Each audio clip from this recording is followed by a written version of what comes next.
Uncapped here. Today, I'm going to explain a French horror drama film called They Came Back. Spoilers ahead, watch out, and take care. The movie begins in an anonymous French town, where one day, a crowd of revived dead people walk out of the cemetery, unexplained. They calmly stream down the road in a silent procession, while the bystanders watch in astonishment. As the crowd gets larger, the town council holds a meeting to discuss the matter. They're just as perplexed as the common people.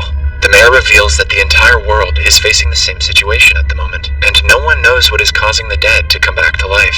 Initial estimates show that more than 70 million men and women have revived all over the world, and the counting is still going on. In their town alone, almost 13,000 people have come back to life. The flow of the dead coming out of the cemetery lasted for about 2 hours. Apparently, the returnees include men and women who have died in the past 10 years. After referring to the death registers, it is found that the crowd consists of people of all ages, but more than 65% of them are over the age of 60. One thing remains the same in all the revived individuals. They all are in good health, unlike their conditions before their deaths. To keep these people off the streets and provide them with shelter, the mayor requisitions the local community center and warehouses. He says that it is vital to keep all the returnees together, to identify them and send them back to their families, because they are now the citizens of the nation and deserve rights. The committee together estimates that they have to keep the returnees in such facilities for 3 to 6 months, and dismisses the meeting. Soon, the dormitories start being prepared, where the individuals will be accommodated according to their gender and age. Among the revived individuals is the mayor's wife, Martha. Someone brings her to the mayor, but he refuses to see her and sends her home. A member of the town council, named Isham, had lost his 6-year-old boy, Sylvain, some years ago. He and his wife, Veronique, go to one of the dorms, looking for the kid. On their way, they see many returned people who are being tested and interviewed. The returnees seem to be void of emotions, as they stare into the distance and do not indulge in conversation until they are approached by someone first. The couple shows Sylvain's pictures to the officials, who ask them to wait. They are also told that they can either take the kid home or leave him in the dorm if they aren't ready. When the kid arrives in front of his parents, they are beyond shocked. The scene shifts to the mayor's home, where he meets his deceased wife for the first time. She acts like she has never been gone, and asks him why he is late. Meanwhile, Isham's co-worker, Rachel, is in her home, overwhelmed by everything that is going on. Her husband, Matthew, died in a car crash 2 years ago, but she has already accepted his death, so she isn't sure if she should welcome him back to her life. The following day at work, Isham tells her that his son is exactly like how he was prior to his death. He acts like nothing has changed. He also asks Rachel if she plans to bring Matthew home, but Rachel just dismisses the conversation. The town council holds a meeting again after a few days. They are now concerned about the potential unemployment and housing problem in the future. Moreover, the returnees are slow, and they cannot communicate well, which means they are not as efficient as they were in their previous jobs. The council also addresses that the revived people suffer from effects similar to those that may be seen after a severe concussion, such as disorientation, sleep disturbance, and wandering. But for some strange reason, their motor functions are unharmed. Then, we are shown Matthew, who has returned to his job as an architect. However, he is sluggish in his job, and only speaks when people talk to him first. Rachel has still not tried to find him. Soon, another problem for the council arises when the returned start to walk out to the woods at night. Researchers believe that they might be trying to look for a familiar place, or it could just be a response to the traumatic experience of dying. To solve this problem, a doctor named Gardet develops a sedative that only works on the returned. He also trains the security guard at the dorm on how to stop them from wandering off to the woods. While observing the sleeping revived people, he notices Matthew dressing up and walking out. The security guard claims that he does this every night and goes to his work.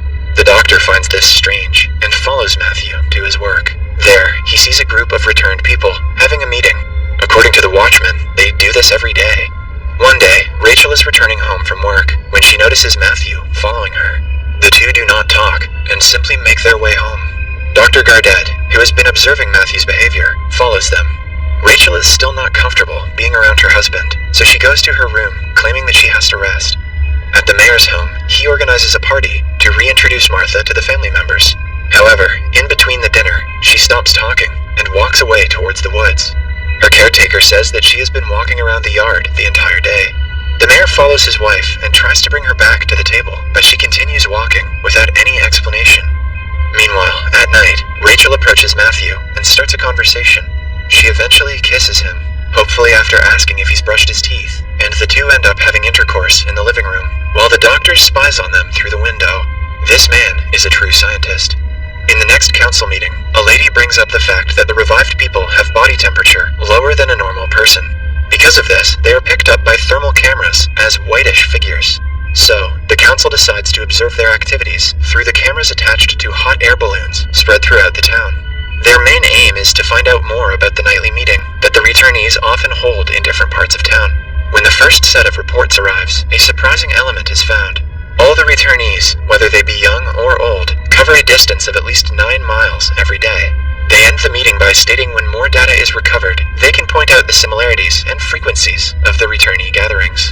One day, Rachel and Matthew are sunbathing beside a lake. Rachel, who is skeptical about Matthew's return, is now comfortable around him. The returnees in the lake can be easily identified by their stiffness. The couple meets Dr. Gardet there. He explains Matthew's behavior to Rachel and tells her he is recovering quickly from the trauma. At night, Rachel hears a noise and goes to her backyard, only to find that the doctor has followed them home. On questioning, he says that he wants to help her cope with the situation, claiming that he knows how she feels. He inquires if she knows that Matthew wakes up at night to go to his work. Rachel says he just has trouble falling asleep and insists her husband is normal. After making him go away, she returns to her bedroom and finds Matthew awake. He asks her if she was talking to someone, but she lies and says she wasn't. The next day at work, Matthew submits his work to his boss, but his reports make little to no sense. Even when the boss explains his errors, Matthew doesn't understand. Hence, he is demoted to the technical part of the company, where other returnees like him work. In the following town council meeting, the officials declare that the semi-normal behavior that the returnees show is an illusion. They have been imitating the expressions of the living and following the memories of what they used to do before their deaths to create an illusion of being normal. But they are not capable of innovative jobs at all. At night, Matthew gets dressed without Rachel knowing and goes to his work. This time, the doctor overhears what the returnees talk about in their meetings. They seem to be talking normally about city maps and areas around the town. Meanwhile, the kid, Sylvain, wakes up in the middle of the night and bangs on his front door, wanting to get out. His parents are worried about him. The school has informed them to take Sylvain somewhere else because he scares the other kids. His mother cries, saying that all he wants to do is run away from them. Similarly, the mayor's wife also tries escaping by jumping off a fence, but the mayor stops her. The following day, he talks to Rachel about his wife. He is worried that one day he will wake up at night and she will be gone, but Rachel claims that it is their fate. It is clear that all the returnees are trying to escape from their homes and gather together, but no one can decipher what they're talking about in their nightly meetings. Rachel goes to Dr. Gardet that day to ask him how she can help Matthew get back to normal, but the doctor says that she can never bring him back to how he was before he died. The most he can do is remember everything that happened before his death. The doctor also shows her a clip of Matthew, saying that he met Rachel 2 weeks ago when he had been dead for 2 years before that. Rachel loses all hopes of getting her husband back and returns home, only to find him missing. Somewhere else, a security guard finds Matthew and other returnees in a field and asks them to go away. Just then, a loud explosion is heard from nearby. Following that, the returnees detonate several explosions throughout the city. All of them have come to the street and make their way to a tunnel.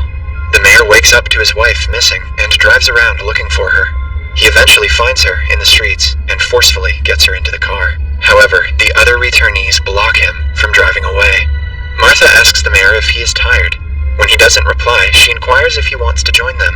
She has sensed that he is on the brink of death. As she calmly talks to him, he passes away and joins the returnees. Meanwhile, at Isham's home, Sylvain is still trying to escape. His mother wants to let go of him, but Isham insists he will keep the kid forever. As they talk, Sylvain falls off the balcony from the 2nd floor. He stands up and joins a returnee man who had been waiting for him. In retaliation to the explosions, the military gasses the returnees with a chemical that induces a permanent coma. After guiding some of the revived people to the tunnels, Matthew makes his way back to a worried Rachel. He tells her everything that happened on the day of his fatal car accident. He remembers that they had a fight and he took off in his car angrily. When he returned home, Rachel was missing, so he went looking for her. Knowing that Matthew was looking for her when the accident happened, Rachel cries. She follows him into the tunnels, tearfully kissing him goodbye, before he disappears into the darkness. In the morning, the military carts away the comatose bodies of the returnees. In the last scene, the bodies are laid atop their graves in the cemetery and slowly vanish.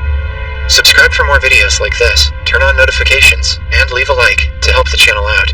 Thank you for watching.